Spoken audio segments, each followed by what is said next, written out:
The Pharisees gathered around Jesus. So did some of the teachers of the law. All of them had come from Jerusalem. They saw some of his disciples eating food with unclean hands. That means they were not washed. The Pharisees and all the Jews do not eat unless they wash their hands to make them clean.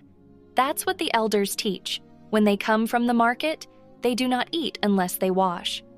And they follow many other teachings. For example, they wash cups, pitchers, and kettles in a special way. So the Pharisees and the teachers of the law questioned Jesus. "Why don't your disciples live by what the elders teach?" they asked. "Why do they eat their food with unclean hands?" He replied, "Isaiah was right. He prophesied about you people who pretend to be good. He said, 'These people honor me by what they say, but their hearts are far away from me. Their worship doesn't mean anything to me. They teach nothing but human rules.'" Isaiah 29:13. You have let go of God's commands, and you are holding on to teachings that people have made up. Jesus continued speaking, "You have a fine way of setting aside God's commands. You do this so you can follow your own teachings. Moses said, 'Honor your father and mother.' Exodus 20:12, Deuteronomy 5:16. He also said, 'Anyone who asks for bad things to happen to their father or mother must be put to death.' Exodus 21:17, Leviticus 29. But you allow people to say that what might have been used to help their parents is korban. Korban means a gift set apart for God. So you no longer let them do anything for their parents. You make the word of God useless by putting your own teachings in its place, and you do many things like this." Again, Jesus called the crowd to him. He said, "Listen to me, everyone. Understand this. Nothing outside of a person can make them unclean by going into them. It is what comes out of them that makes them unclean." Then he left the crowd and entered the house. His disciples asked him about this teaching. "Don't you understand?" Jesus asked.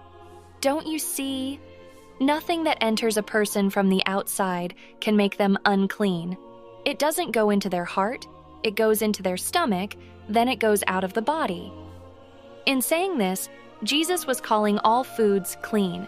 He went on to say, "What comes out of a person is what makes them unclean. Evil thoughts come from the inside, from a person's heart. So do sexual sins, stealing and murder. Adultery, greed, hate, and cheating come from a person's heart too. So do desires that are not pure and wanting what belongs to others. And so do telling lies about others and being proud and being foolish. All these evil things come from inside a person and make them unclean." Jesus went from there to a place near Tyre. He entered a house. He did not want anyone to know where he was, but he could not keep it a secret. Soon, a woman heard about him. An evil spirit controlled her little daughter. The woman came to Jesus and fell at his feet. She was a Greek, born in Syrian Phoenicia. She begged Jesus to drive the demon out of her daughter. "First let the children eat all they want," he told her. "It is not right to take the children's bread and throw it to the dogs." "Lord," she replied, "even the dogs under the table eat the children's crumbs." Then he told her, "That was a good reply. You may go. The demon has left your daughter." So she went home and found her child lying on the bed, and the demon was gone. Then Jesus left the area of Tyre and went through Sidon. He went down to the Sea of Galilee and into the area known as the 10 Cities. There some people brought a man to Jesus. The man was deaf and could hardly speak. They begged Jesus to place his hand on the man. Jesus took the man to one side, away from the crowd. He put his fingers into the man's ears. Then he spit and touched the man's tongue. Jesus looked up to heaven. With a deep sigh, he said to the man, "Ephphatha," that means, "be opened." The man's ears were opened, his tongue was freed up, and he began to speak clearly. Jesus ordered the people not to tell anyone, but the more he did so, the more they kept talking about it. People were really amazed. "He has done everything well," they said.